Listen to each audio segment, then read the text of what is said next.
Welcome back to your first solo episode by yours truly, your host, Megan Shallow. And it's 2026. And with that is coming a whole new year, but also a whole year of reflection of 2025. I don't honestly know where to begin, but I do know that this year really is about me coming back to this place of sharing my voice the way that I would like to, in a place where I swear I am in a social media realm right now where my battle of my expertise is coming up against AI. The one thing AI can never do is intuitively know where your business wants to go because of what is in alignment with your gifts and talents. If I wanted to build a social media management agency today, I am sure I could put a prompt into ChatGPT, Gemini, all of the other platforms that have unique names that bamboozle me. They feel like I had someone tell me, like, you're talking to you about your ChatGPT like it's a pet. And that's what it feels like.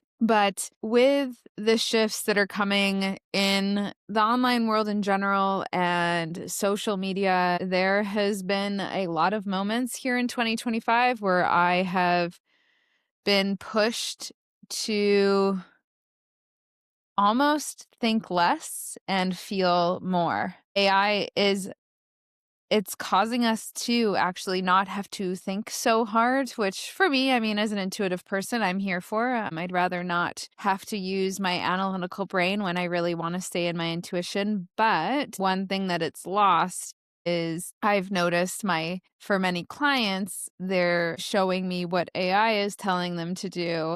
And my gut instinct from doing this industry for so many years is telling me something very, very different. And the one thing that I've noticed with the rise of AI everywhere is that the one thing that it forgets is it always forgets about community. It forgets about the heartbeat of every business.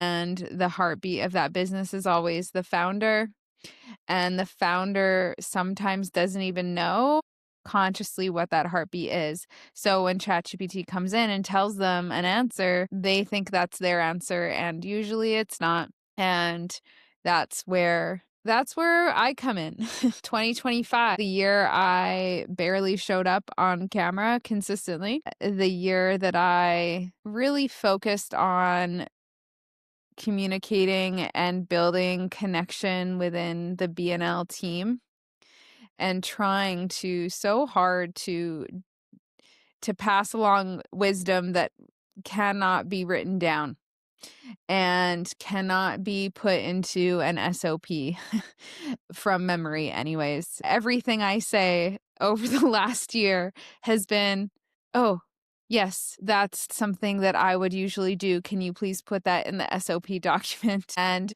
slow and steadily, our SOPs, which are very important as you scale a business, um, are very hard to do, and ChatGPT would never be able to come up with the things that I have been able to pull apart and create and strategize and create systems for every single client in so many different niches. And with that has caused me to feel like I don't know what to say, which is why I haven't been consistent on social media. I had a stint where I had some very strong opinions about a few different things, and I really loved showing up for that. But when it came to general social media guidance, strategy, advice, and, the typical social media management kind of script, it just wasn't quite aligning.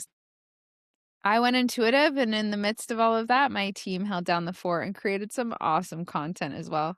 But for me, 2025 was the year that I did not show up consistently. However, and this is the thing that I always really need to drive home and always drive home to my clients. Every single time we did show up online and did have internal marketing moving, we showed up speaking our truth, and we showed up as authentic as we possibly could. And I showed up authentically as much as I could when I was able to. And BNL had the biggest year that we've ever had. And it goes against all of the rules and all of the things that I continue to have to battle on the day-to-day with clients, especially with social media. Consistency is so important. It is the foundation. But the first thing that has to be consistent is showing up in my life, in your life, and showing up consistently for your team before focusing on showing up consistently out in the world.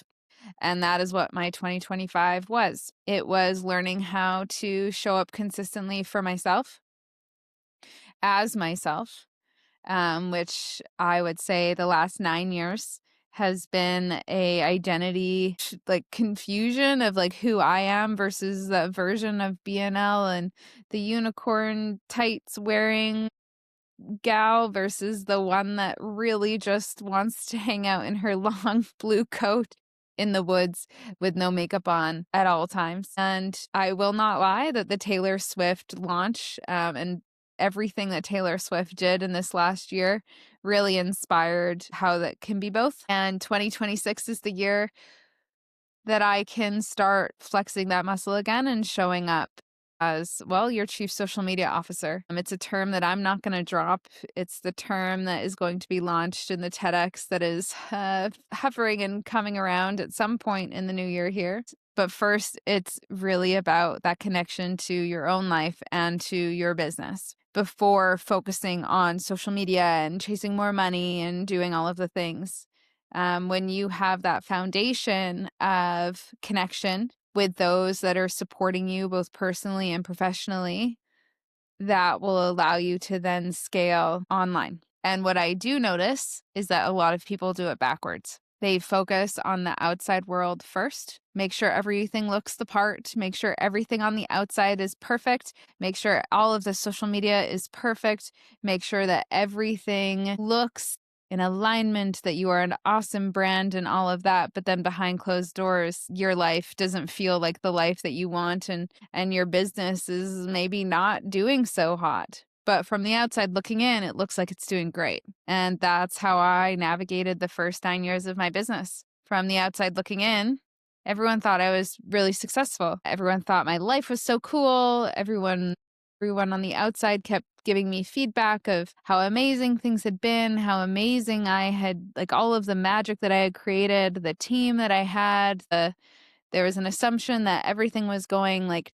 super perfectly fine. And when I closed my laptop, that world wasn't true. BNL had never really done amazingly well. It had grown, but profit was not something that was there. The security and stability in my business providing that for me was not there. It has only just arrived in 2025, and I can't believe that I lived in a world where that wasn't something straight out of the gate, but it was my story and it has helped so many. And I was pretty disconnected and pretty lonely for most of that time. And 2025 was the year that I really flipped that. I stopped showing up in places that I didn't feel in alignment or didn't feel like I could be my true self. Relationships ended, both in whatever capacity, friendship, dating, all of that. Those dynamics ended or, slowly came to a close in 2025 when it just wasn't, there wasn't not an actual connection and a place of like giving and receiving in balance. And I finally, after 2 years of really taking responsibility for the life that I wanted and the security and stability that I knew I needed in order to become the leader of BNL and the leader of this industry in the way that I truly want to be, I lived with my parents for 2 years. And that felt like something I couldn't share necessarily on social media because that's not what people talk about. They don't talk about that. They talk about the mansions that they own or the cars that they've bought or the milestones, the financial milestones of the aesthetics of the the external. And for me, I was in a place where I was receiving support from 2 parents who absolutely loved me and wanted me to win. And for that, I am so grateful. And my sister had a baby. I became an auntie. And none of that I really wanted to put out online, not too much.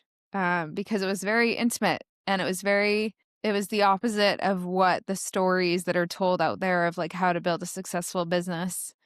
And 2025 was the year that I finally came to a place where after a lot of after building that security and stability for myself and for my staff, because when BNL wasn't in that place, my staff also did not feel safe. The transition was pretty powerful, and now I have moved. I am back living on my own in my own apartment in beautiful North Vancouver, and BNL is growing quite rapidly, and it feels safe to come back and start talking about the journey as I navigate from this place with a strong foundation for me and for my team. And the one lesson that I've learned throughout all of this is that connection and communication that's authentic and vulnerable is what gets you to the other side of what you really, truly want. And for that lesson, these last 9 years were totally worth it. And that has impacted every area of my life. And it's impacted me as a leader, and I honestly do not know what the next year brings, but I do know that it's more human than ever before, and that's really exciting. And so what's next in 2026? I don't even know where I'm going with this, but thank you for staying along for the ride. I haven't done a free flow consciousness episode in a long time. What's next is taking this foundation and scaling it up and bringing it out. So now that the connection within BNL and within my personal life is just so strong, I feel confident enough to bring that journey back online. And first, it starts with the podcast, because this is the place where I feel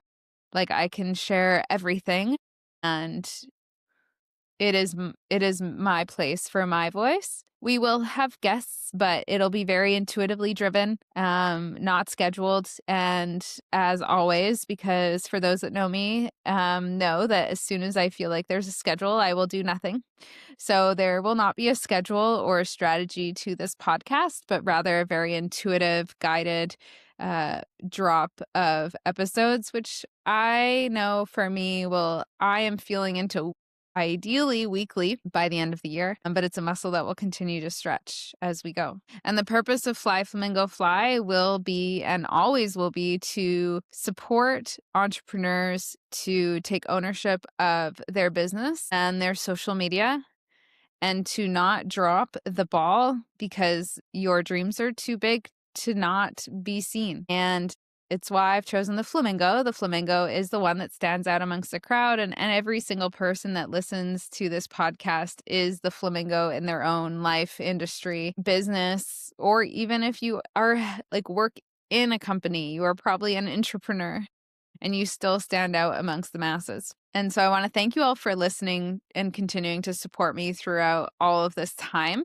BNL just hit a milestone, a very big financial milestone, and we are heading towards a 7-figure milestone in 2026. It will just be a measure of how deeply connected we all are together, and how deeply connected the team is, and how deeply connected I am with my life, as well as my team is with their lives. And the measure of that on the outside will be that 7-figure milestone. And I could not have done it alone. And one thing that I am supporting all that are deciding to jump into a world that is driven so much by AI is to really hold that human connection and continue to intuitively decide which direction you want to take your business, your marketing, and the life that you are building. And this is something that I continue to learn and be guided on within the living in balance space. My mentors, I swear,